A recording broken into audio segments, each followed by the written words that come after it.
Good morning, Singapore, and welcome to The Big Show and The Big Show TV. Our guest for today and every Tuesday is award-winning psychologist from the Therapy Room, Dr. Geraldine Tan. Good morning, Jerry. Good morning. And how are you today? The therapy room. Yes, you are. How many therapy rooms do you have there at the therapy room? About 6 rooms, yes. Okay. Which means... As in the counseling room, right? Yeah, yes. Yeah. Which means you have, six counselors? No, 6 therapists? we have about 10 of us. So we take turns. So those, not every clinician will have clients every hour.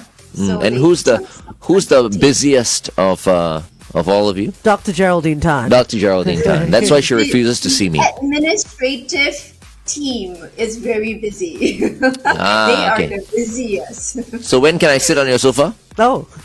You can sit there anytime, whether you be comfortable or not. Okay. All right, Jerry. So today we are going to touch on something rather heavy but necessary. Yeah. So I guess it's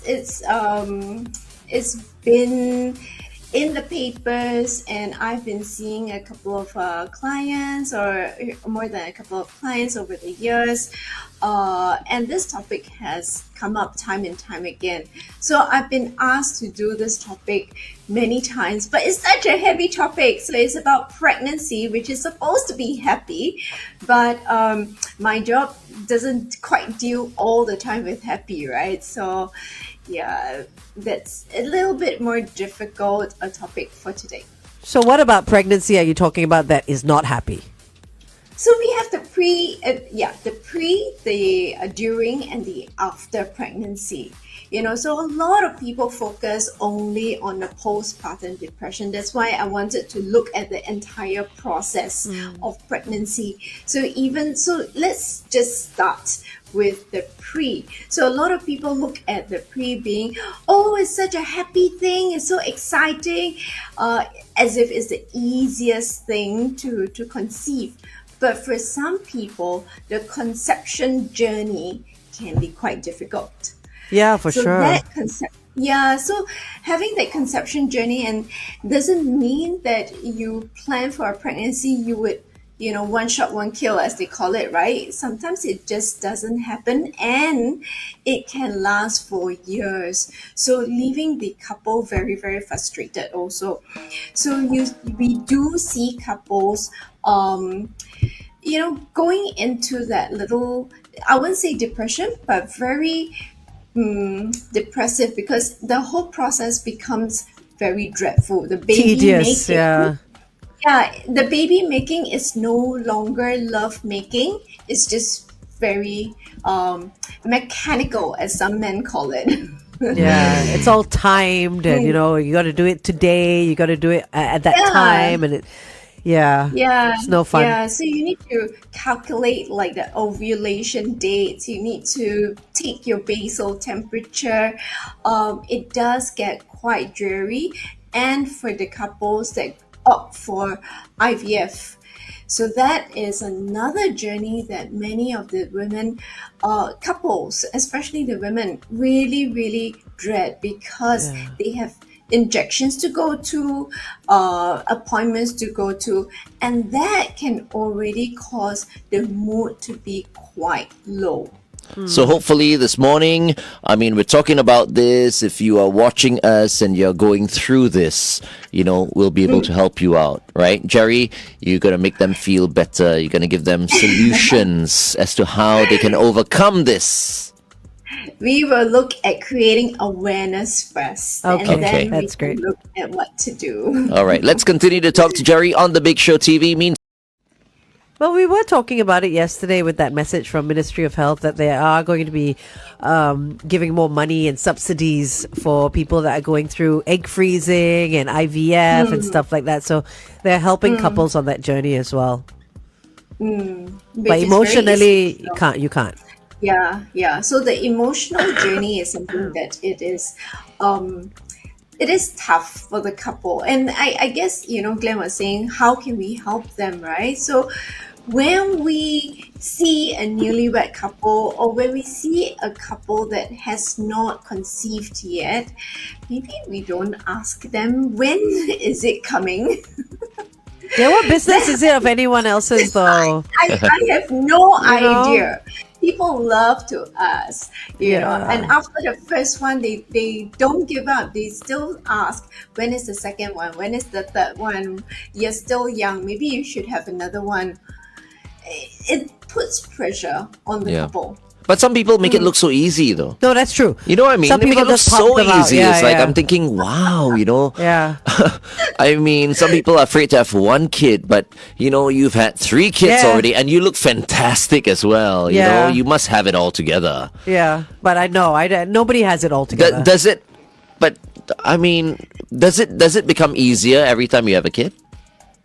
No, you know what I mean? The experience. I No, saw in no, no, no, those no, no, absolutely not. The experience of being pregnant or raising the child. Just everything. You know what I mean? Some people are like baby making factories. But I mean, different Baby making machines. no two pregnancies are the same. Yeah. You know, you Yeah. can have a very easy first pregnancy and an awful third pregnancy. Look at Lavinia. She Okay. had an awful fourth pregnancy, baby's safe and everything, mummy's safe and all that. But it was the journey throughout that was so difficult. She needed bed rest and, you know, all sorts of Yep. cervix length and this and that. But things still, I hadn't heard despite of. that, she always has a smile on her face, and so she is an example of someone who makes it look easy. Good support system. Yeah. I think that Yeah. that is key as well. Good support system. Yeah, true. So you talk about Lavinia, you know, that is the antenatal or during the pregnancy, that journey. So there's a lot of roller coaster also. And for someone that is predisposed to anxiety, that period of time is quite anxiety provoking because you cannot see the baby. The only time that you can see the baby is when you go to the doctors and you have that ultrasound scan, and then you get to hear the baby's heartbeat. You know, so the lack of certainty for that 10 months can leave the mother quite anxious also. So Yeah. a lot of times when people say, you know, for example, if it's the third or fourth pregnancy, say, you've done it before. I don't care how many pregnancy it is. Every baby is different. Every pregnancy is different. It doesn't take away the fact that there is a lot of uncertainty surrounding the pregnancy that can leave the mother quite tense. I mean, just think about it. It's a human coming out of you. You know what I mean? People tend to forget that. They're like, oh, it's just a baby and this and that. It's so easy. You know, you pop it out. But it's a human growing inside you. There's so many emotions that are attached to that. Some people, like you say, look like they have it so easy. And then you see someone like Glenda Chong, Right. who was trying for a very long time. Yeah. And at almost 52, finally had a son. You know, so it's that journey that you don't see people going through unless you're in it yourself. Yeah, but it's amazing. It shows how much Glenda wanted to have a Yeah, kid. for right? sure. Because not many people at that age would go for it. No, yeah, but I know? think she had gone through quite a number of IVFs as well. I'm not sure if this was IVF or natural, but Right. I mean, she's got a baby boy, so that's great. And she gave birth already. Done.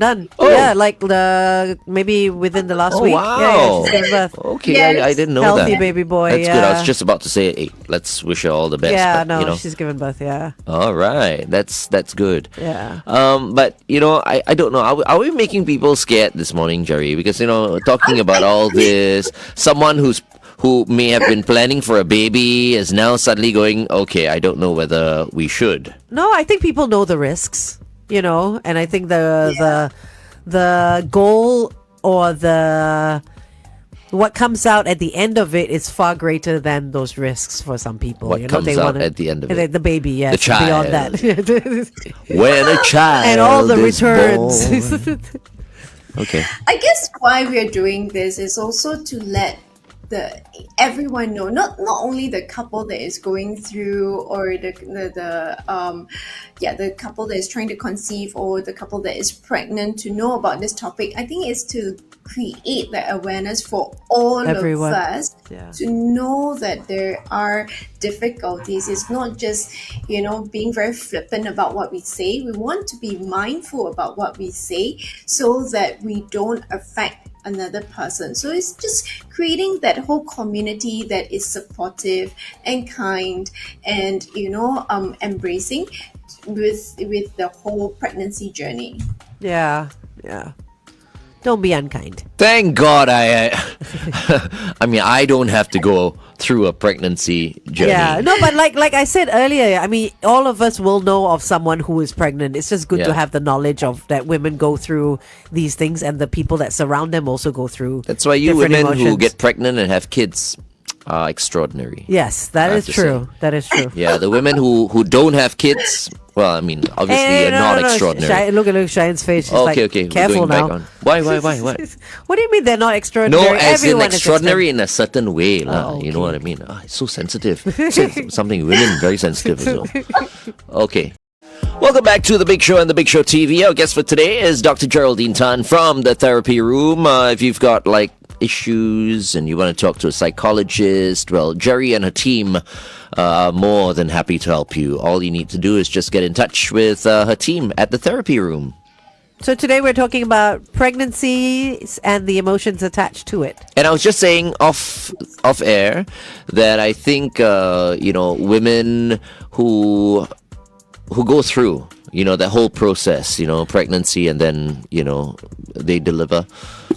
I think you women are extraordinary, really. Thank you. I don't think men can even begin to understand, what the 9 months They can't. are like, and after.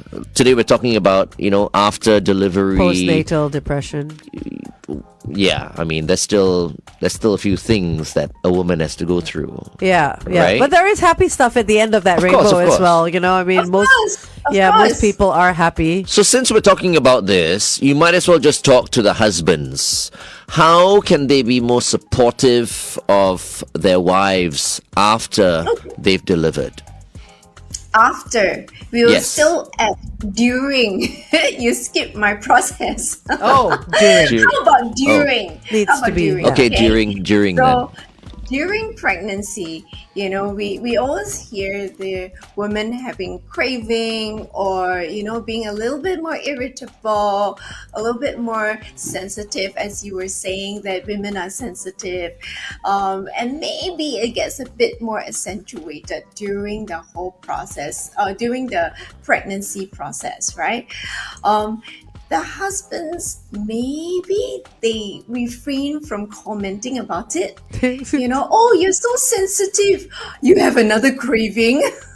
Yeah. What? I need to massage you again. I mean, you're not the one carrying the baby, and the woman that you love is going through a lot. So maybe we just accommodate her for that, a period of time. And I think what I do hear, some of the women who are depressed, they mention during the pregnancy what they really miss is the husband being with them for some of the appointments, showing a little bit more care, because they do feel, and it could be perception, but they feel abandoned, or they Yeah. feel like they're going through it alone. Of course the men will have their own perception, but this is not my opinion. This is their the women's perception. So if we want the men to appeal to the men, maybe it is to ask your wife, what do you need today?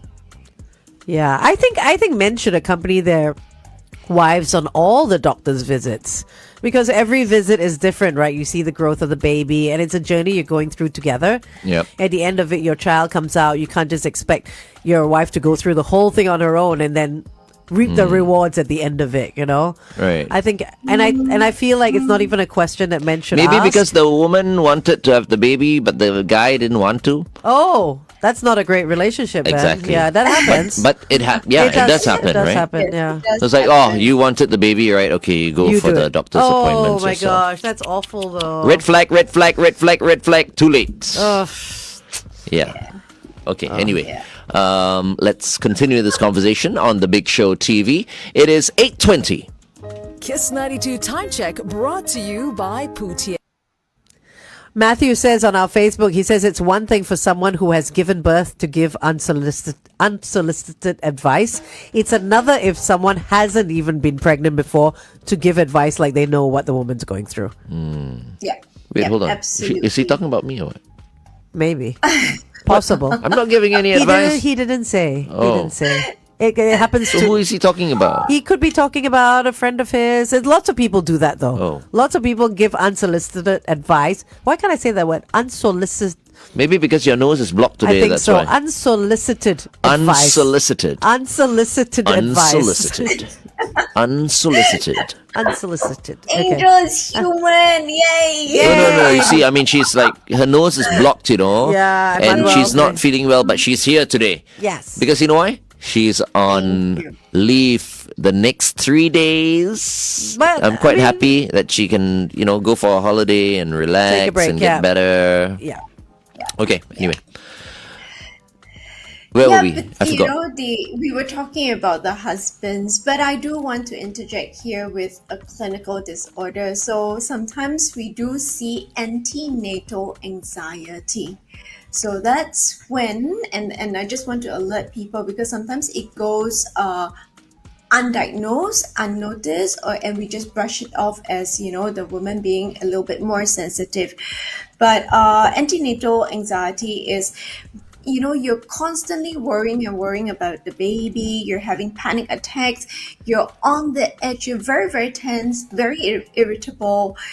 And the whole body is really tight, especially your chest area, because you're just so worried, and sometimes you cannot breathe. So that's where they have the panic attacks also.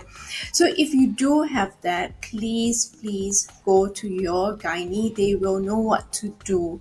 Yeah, so it's for husbands who notice that, and you're hearing your wife say, I'm so worried, and your wife is like running to the doctors every single day trying to get the ultrasound scan. That is not normal. What you want to do is to highlight to your doctor so that they can take the necessary steps. Okay. So that's the antenatal anxiety. Okay, so during the 9 months, Yeah. can the couple have sex? Yeah, of course they can. Yeah, but the thing is, I think... It depends on the pregnancy as well. the pregnancy. Yeah. So the high risk ones, the doctor may say, let's refrain from having penetration, for example. That means the husband's Yeah. not going to be having sex for 9 months. Some men don't because they don't feel like it's right to have sex with the wife because there's a baby inside. If she you know wants what I mean? it? If she wants it, then I say Give it. Yeah, I say give it, but be safe. Obviously, you're not going to be swinging from like the chandeliers and stuff like that. But Yeah, but some couples have gone through problems during that time. yeah, I mean, let's Yeah. face Yeah. it, right? yeah, Wow, so many things to consider. a lot. There is. But I think, Glenn, you mentioned something very important earlier where you were pointing out red flags. And, if you do recognize that there are some red flags, it is wise to talk about it, to have that open communication. I know we're not talking about, couple therapy today, but, it is important to have that communication. If one party needs something and the other person cannot fulfill and they don't talk about it, it becomes a white elephant in the room, then something will go wrong, right? Yeah. Yeah. But some couples just, they don't communicate. Yeah, exactly. I feel like if like the woman wants the baby, this was the example you brought up, and the husband doesn't, and they're both unhappy, and there's a red flag. I feel like there's no communication that will solve it. Because they've already made up their minds. Yeah. The husband's already like, I told you I don't want to have kids, and yet, you fooled me into getting you pregnant or whatever it is, because some women do that, right? Entrapment to get pregnant. Yeah. Oh my God, just digressing a little bit. I look so tanned. I just realized how tan I look. I can't see my face with the dark background. Yeah. I'm looking like Kuta Cowboy now. You look like you're part of the wallpaper. What in the world is going on? Okay. I need to get fairer. Tapping your face not going to work. Yeah.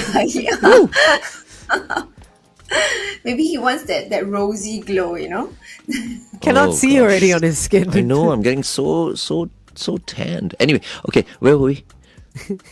Sorry about that. How did you get distracted like that? I was looking at my screen and all of a sudden I didn't see myself. Sorry, go on.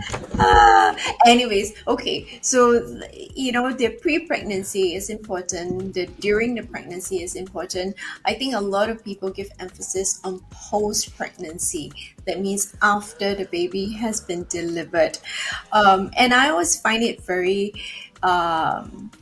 amusing that post-pregnancy, the period, the month after is called the confinement month.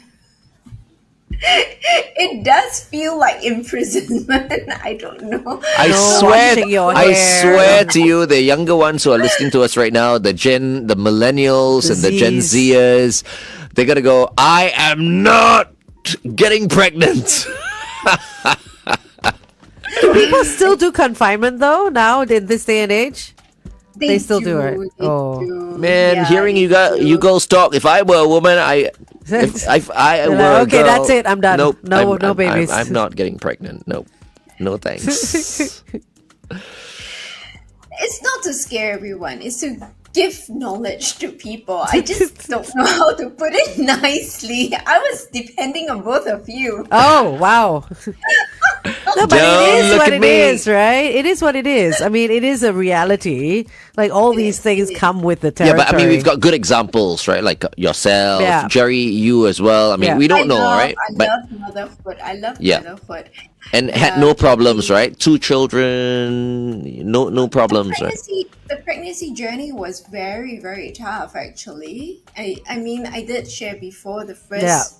I lost the first Yeah. pregnancy before I had my first. I didn't know full that. Yeah, she brought it up on one of our shows. Yeah. Oh. Yeah. Yeah, so the anxiety, I resonate with many of the mothers who come to me, right? Especially when they have miscarried the first time or threatened abortion or have to have bed rest during the whole pregnancy period.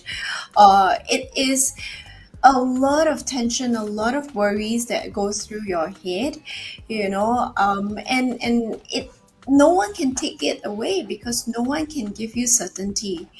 There isn't any certainty until the baby comes out. But we talk about post-pregnancy as a fourth trimester. So the work doesn't just stop after the delivery. It starts. That's where it all begins. lot. Yeah. Yeah, a Yeah. lot starts during post-pregnancy. But it is a joy, it is a delight to have that baby in your arms. However, if you do have you're predisposed to depression or anxiety, you may not connect with your baby immediately. And there are some mothers that Yeah. don't look at that newborn and say, I love you to the moon and back, Yeah. and then they feel guilty about it. Of which I would say, give yourself time. It is okay. But they already start feeling guilty. How come everybody loves my baby? How come I don't love my baby? And they beat themselves up, that they feel this way.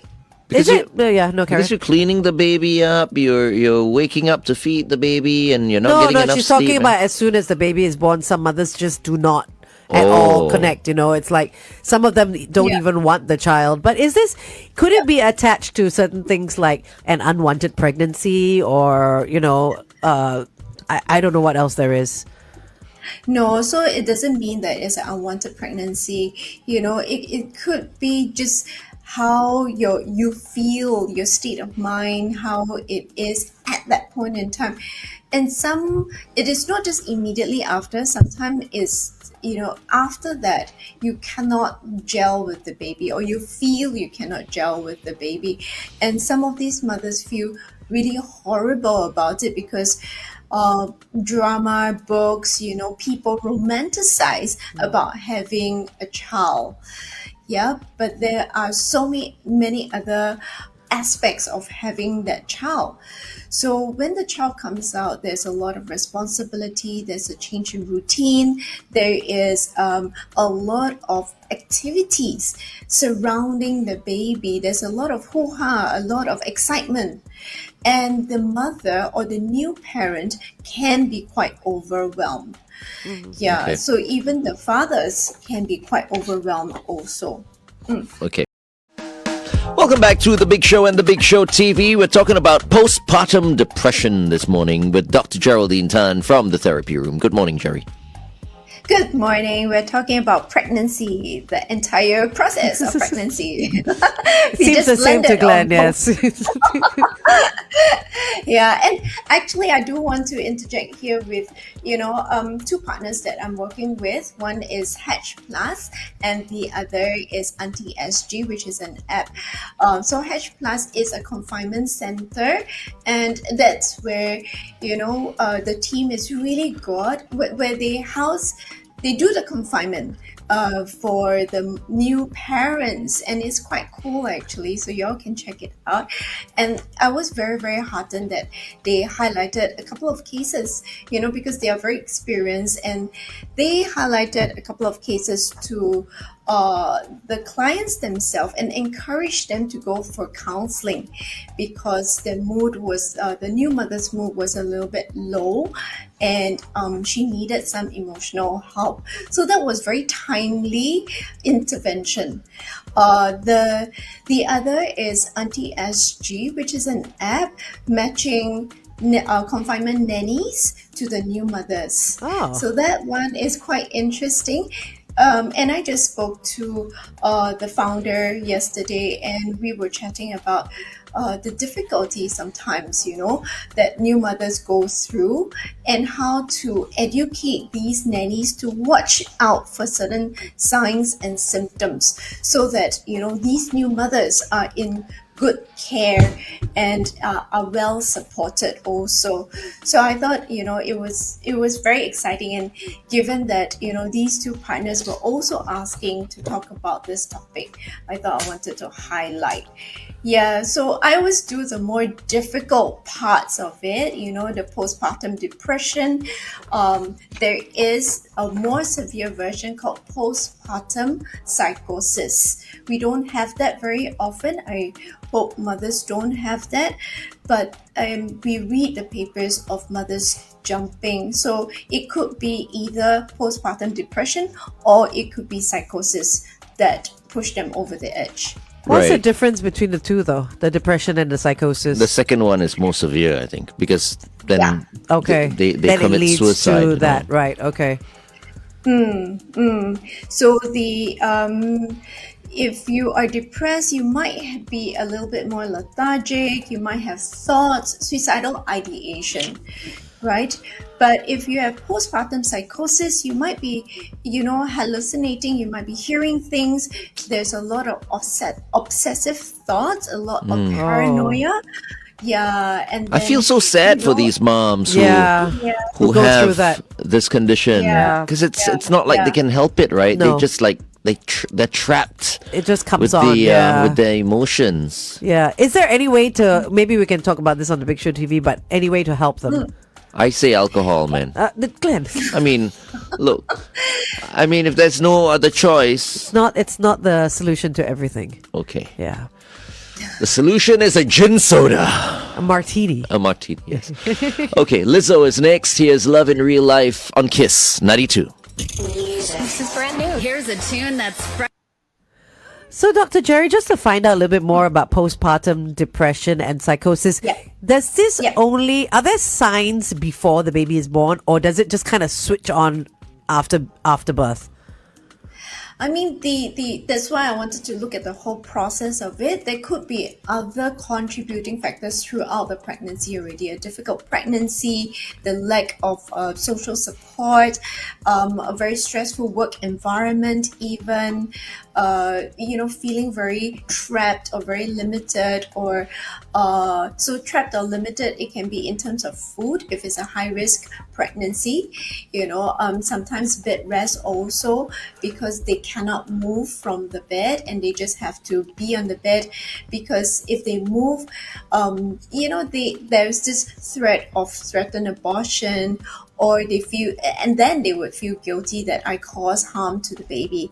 So all these may be contributing factors before the baby is born, but it doesn't mean that after a smooth pregnancy, the mother won't have postpartum depression. So postpartum depression can occur immediately after pregnancy, up to a year, but there have been research that up to 3 years that we can diagnose you with postpartum depression, that you can 3 show signs and years. symptoms. Yeah. Wow. That's a long time to Yes. be living with Is there a certain type of person whom perhaps maybe you More can... predisposed. Yeah, because, okay, so would it be advisable for someone, let's say a mom, who wants a baby, to see a psychologist first to find out if she would be able to handle that process? before getting pregnant? Yeah, because not everyone has that maternal instinct, right? Oh. There are women who want to have babies but are not sure if they'll be able to handle it. Some people are quite natural, Yeah. but some people have second thoughts. And, So and is some it- people don't even like children before they have their own babies. Yeah. You know, and I've met some of those and they were perfectly fine when they had But their they own. need to have babies for various reasons. Maybe their in-laws. No, nobody needs to have babies. You Of need course, to I want mean, to have babies. Look, No, if no. your in-laws are worth $2 billion, Yeah. look, I've come Dr. across Jerry. many. I have many, many friends. So it's just for the inheritance. Of course. Yeah. It's a business deal. It's a basically. business deal. It's a business deal. Absolutely. So yeah. Go ahead. I get where you're coming from. Where should we prepare? So I would say if we are going to prepare, the couples for marriage, we should prepare the couples for parenthood.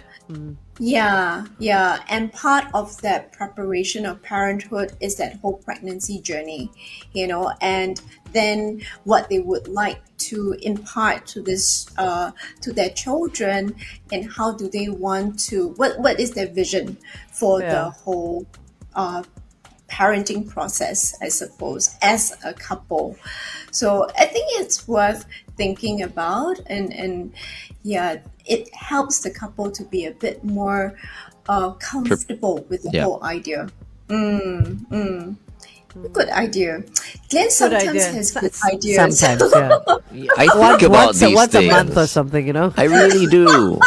I look like I don't care. No, it's he like, let's just go with the flow. Yes, I do go with the flow, but I think a lot of things. I Yeah. think about a lot of things. Yes. I'm but not an it's overthinker though, worth- but yeah. I Yeah, try to be as yeah. practical as possible. Okay. Yeah, it is worth considering, because if we have prenups, and premarital counseling, we should have pre-parenting counseling. They have those, don't they? I don't think it's very popular yet. It's not as popular as They should make it premarital. mandatory Yeah. because, if you're going to get married and you need to go through different like marriage counseling before getting married, like in churches and stuff, like not everyone goes through it, right? And even before you get divorced, they counsel you to see if you should really be getting divorced and stuff like that. Yeah. To bring a child up in the world, they should definitely have parents Yes. go through that. Right. Yeah, I totally agree. And fathers can also have paternal postpartum depression. So fathers also can have postpartum depression. So it's not just limited to the woman. Along with the woman or completely separate, not because the woman has it. Separate. Because, okay, not because because- he's not having sex for 9 months. Of course. Because he's going to be depressed. Oh my God. No, that's not the reason. I'm For telling all the you. listeners out there. Really, as a man, I can tell you that that's very real. What about, does it happen that there are cases where the man will commit suicide as well because of this, like with the psychosis and all that, or it doesn't get that bad? I don't think we have enough research on Okay. that. Yeah.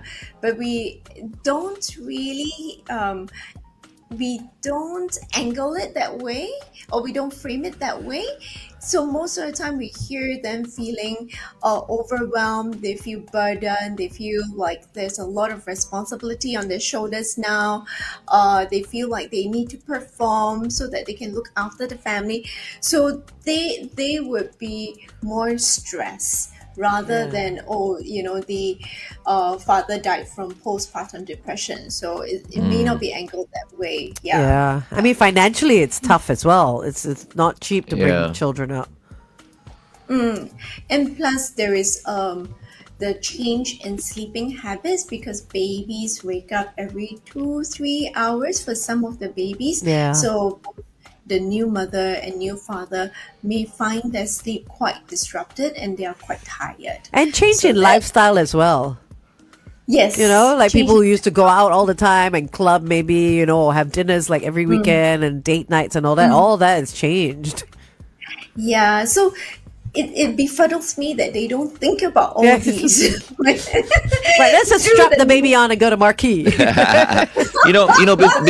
Before today's session, I think we potentially were going to have maybe 100,000 babies born in 9 months. But after this session, I think it's down to maybe 20,000.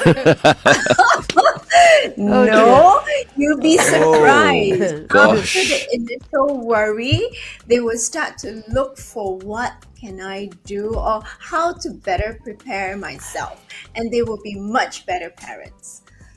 We hope so. Yes. I was trying.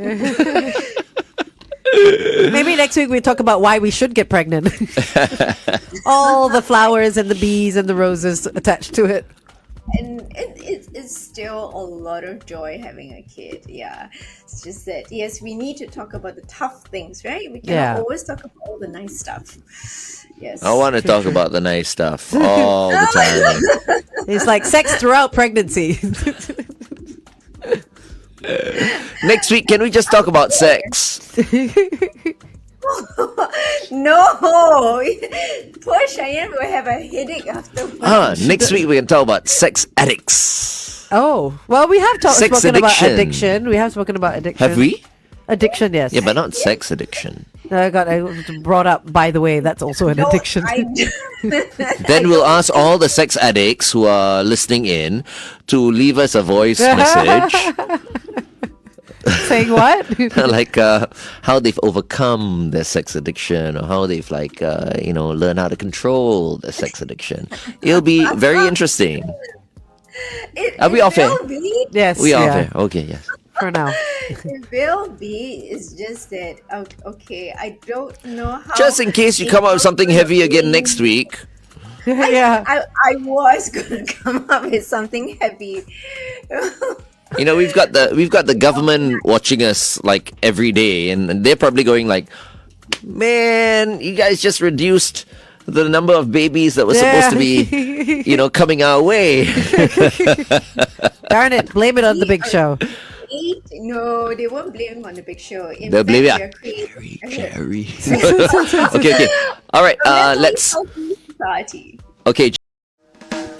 Welcome back to The Big Show and The Big Show TV. One last time, one last talk set with Dr. Geraldine Tan from the therapy room. How time has just flown by. It's 8:45. We've been with Jerry for 45 minutes now, talking about the wonders of getting pregnant and being part of a couple having kids for the first time, and the joys once you hear the baby come out. And then it's like that for like years on end. All right, Jerry. I mean, look, we're not here to discourage people from having, children. No. But as Jerry said, well, sometimes, we just need to bring up the not so easy things about challenges, having a child as well. But Dr. Jerry, I just want to bring up, since this is our last talk set, how parenthood may not always be through biological means. It could be someone adopting a child. It could be surrogacy, or it could be, something outside of the parents, do they also go through their own set of emotions? They do. So that would be the parenting journey, right? And caring for an infant, caring for a child, caring for a teen.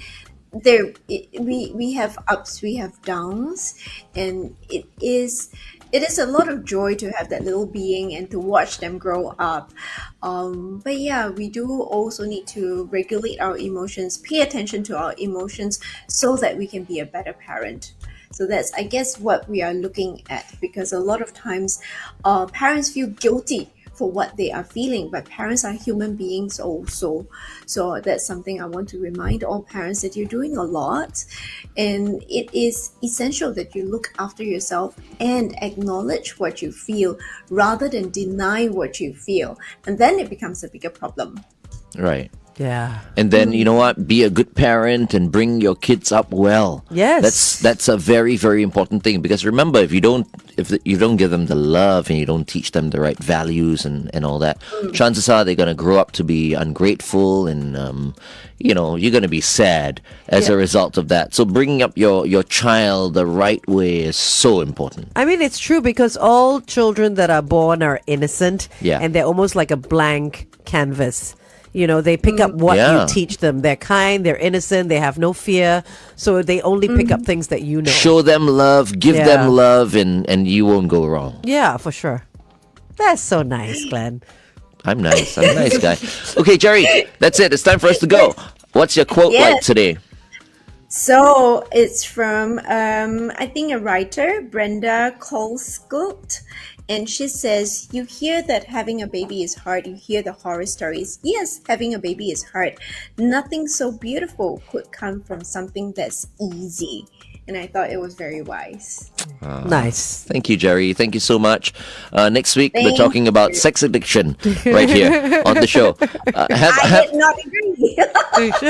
She has to agree. Okay, Jerry, you have a wonderful week ahead. You too. I'm playing golf with your husband on Friday, by the way. Really? Okay, I think so. Did he confirm? Yes. Enjoy. All right. Take care, Jerry. Up next, The Weekend, Blinding Lights on Kiss 92.